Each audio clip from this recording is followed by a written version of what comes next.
So many of you are familiar with the story of Mary and Martha found in Luke 10:38 through 42.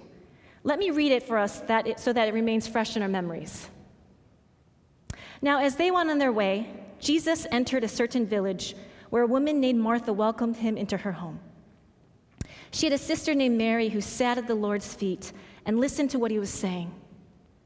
But Martha was distracted by her many tasks, so she came to him and asked, "Lord, do you not care that my sister has left me to do all the work by myself?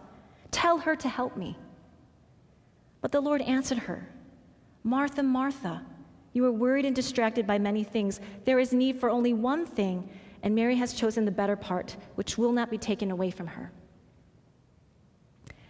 Notice how intimately and closely Luke focuses attention in the story on these two women, Mary and Martha.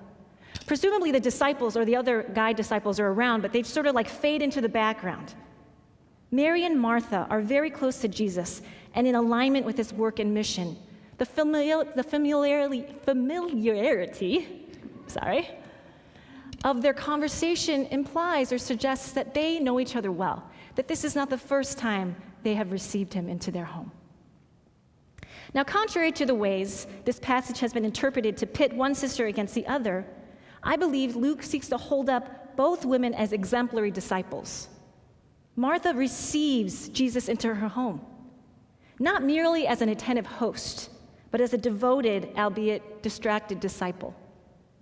Mary listens at the feet of Jesus, not as a negligent host, but as an attentive and assertive disciple.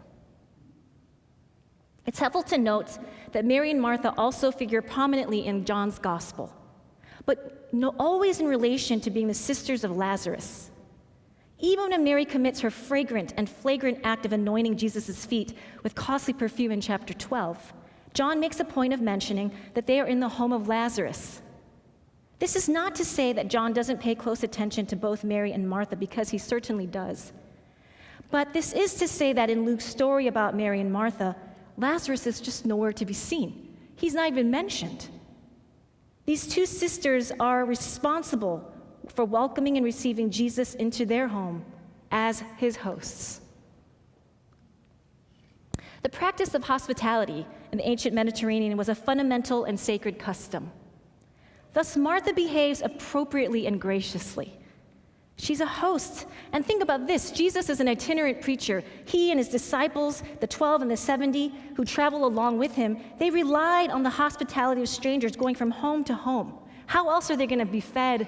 How else are they going to lay their heads to sleep? Martha welcomes Jesus with arms wide open.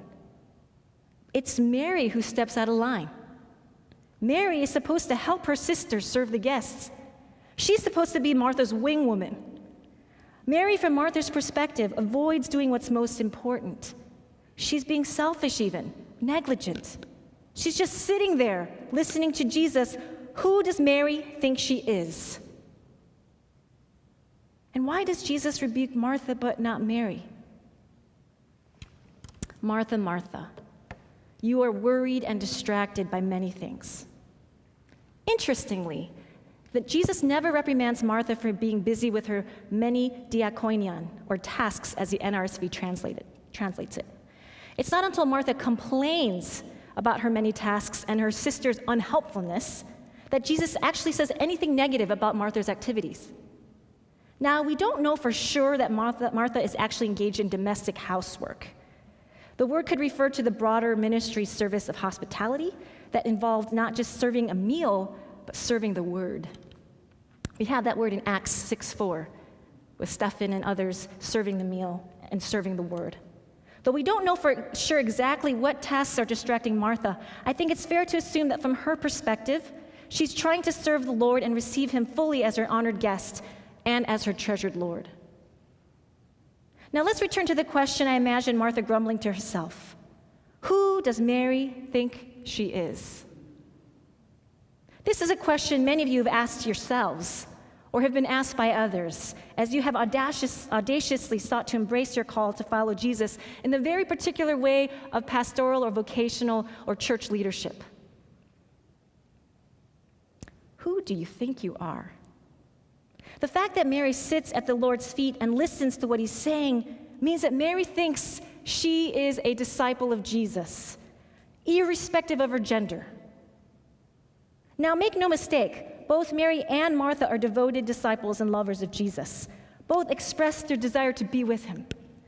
But Mary isn't content with just doing things for Jesus, at least in this moment. She wants to learn from him. She wants to be in his presence, and by doing so, learn of God's divine plan, because we learn in 9:41 of Luke that Jesus sets his face to Jerusalem. He is to go there, and he knows the mission God is having him on. By posturing herself and taking in all she can at the feet of Jesus, Mary is breaking rank. She's doing the equivalent of pulling up a seat at the table normally occupied by male disciples, and she's saying, I want to get in the sandbox and play too.